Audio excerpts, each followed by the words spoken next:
বর্তমানে শিশুরা বিভিন্ন চ্যালেঞ্জের সম্মুখীন হচ্ছে। বর্তমানে অতিরিক্ত ডিজিটাল ডিভাইসের ব্যবহার, একাডেমিক প্রেশার, বা আমার প্রত্যাশা, সামাজিক প্রত্যাশা, বিভিন্ন কারণে আজকাল শিশুরা মনোযোগ ধরে রাখতে পারছে না। অথচ মনোযোগ একজন শিশুর জন্য আবেগ নিয়ন্ত্রণ, সামাজিক দক্ষতা গঠন এবং নিজেকে সুস্থভাবে গড়ে তোলার জন্য খুবই গুরুত্বপূর্ণ একটি মানসিক উপাদান।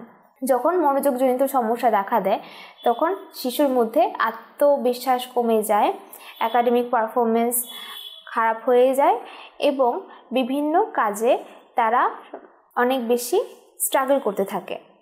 বা শুধু এটা না, অন্যান্য লক্ষণও দেখা দিতে পারে। লক্ষণগুলোর মধ্যে হচ্ছে যে কাজে একটানা মনোযোগ ধরে রাখতে না পারা, কাজে অনেক সময় কাজে বা পড়াশোনায় ভুল করা, অতিরিক্ত ভুল করা, তারপর নির্দেশনা পালন করতে অনেক সময় তারা ব্যর্থ হয়।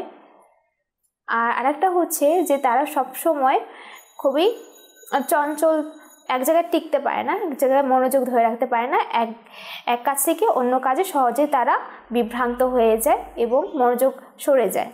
এই যে মনোযোগজনিত সমস্যা, এই পিছনে অনেকগুলো কারণ থাকতে পারে। প্রথমত হতে পারে জেনেটিক একটা সমস্যা, যে জেনেটিক্যালি পরিবারের মধ্যে এরকম সমস্যা থেকে থাকে, মানসিক সমস্যা থেকে থাকে, তাহলে শিশুর মধ্যে এরকম মনোযোগজনিত সমস্যার ঝুঁকি থেকে থাকে। আরেকটা হচ্ছে যদি পরিবারে খুবই অশান্তি থাকে বা আমাদের যদি শিক্ষার পরিবেশ স্কুলে বা পরিবারে যদি ওরকম সুস্থ পরিবেশ না থাকে তাহলে শিশুর মধ্যে অস্থিরতা জন্ম নিতে পারে। পুষ্টিহীনতা ও ঘুমের অভাব, যখন একজন শিশু ঠিকভাবে ঘুমাতে না পারে এবং তার শরীরে যখন পুষ্টির অভাব থাকে তখন তার মধ্যে মনোযোগের ঘাটতি থাকতে পারে এবং অবশ্য মস্তিষ্কে কিছু কার্যকারিতাও এখানে বিশেষ ভূমিকা রাখতে পারে। যখন মস্তিষ্কে নন এপিনেফ্রিন এবং অন্যান্য ব্রেন কেমিক্যাল যখন অকার্যকর হয়ে যায় এবং অপর্যাপ্ত হয়ে যায় তখন শিশুর মধ্যে অমনোযোগের সমস্যা দেখা দিতে পারে। আর একটা সবচেয়ে বড় কারণ হচ্ছে ডিজিটাল ডিভাইসের অতিরিক্ত ব্যবহার। এক্ষেত্রে শিশু মনোযোগের যে একটা স্প্যান থাকে এটা ধীরে ধীরে কমতে থাকে। অমনোযোগজনিত সমস্যার জন্য বিভিন্ন ধরনের প্রভাব কাজ করে থাকে, যেমন একাডেমিকভাবে একজন শিশু পিছিয়ে পড়ে, তার পারফরমেন্স ধীরে ধীরে কমতে থাকে। সামাজিকভাবে সে তেমন বন্ধুদের সাথে মিশতে পারে না, ভুল বুঝাবুঝি হয়, পিতামাতার সাথে দূরত্ব বেড়ে যায় এবং অনেক সময় পিতামাতা ভুল বুঝে থাকে যে বাচ্চা হচ্ছে দুষ্ট।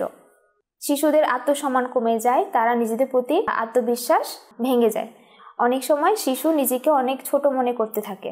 তাদের মানসিক স্বাস্থ্যে অনেক বড় রকমের প্রভাব ফেলে, যেমন অ্যাংজাইটি, ডিপ্রেশন সহ অন্যান্য বড় বড় মানসিক সমস্যাও দেখা দিতে পারে। এবং এটা যদি সময় মতো ঠিক করা না হয়, যদি প্রতিরোধ করা না যায় বা চিকিৎসা করা না হয় তাহলে বড় হয়েও এই সমস্যাগুলো সাস্টেইন করতে পারে।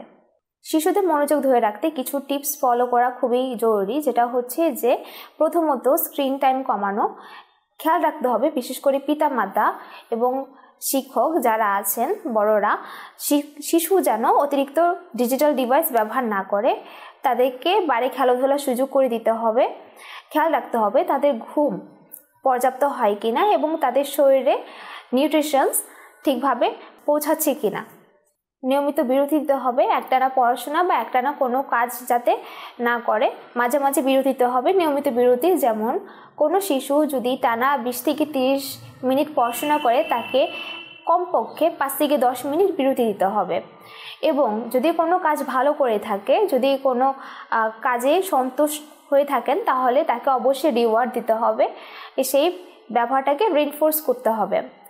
এবং যতটুকু সম্ভব আপনি তার শিক্ষণ প্রক্রিয়াকে, লার্নিংটাকে ইন্টারঅ্যাক্টিভ করেন এবং ইন্টারেস্টিং করেন।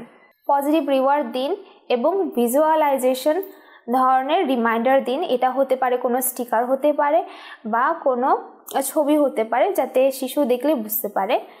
আর নির্দেশনা দেওয়ার ক্ষেত্রে অবশ্যই খেয়াল রাখবেন যাতে আমরা সাথে সাথে একটার পর একটা নির্দেশনা দিয়ে শিশুকে বিভ্রান্ত না করি। আমাদের নির্দেশনা যেটা হয় যাতে স্পষ্ট হয় এবং ছোট ছোট ধাপে বিভক্ত করে আমরা যাতে শিশুকে বুঝাই।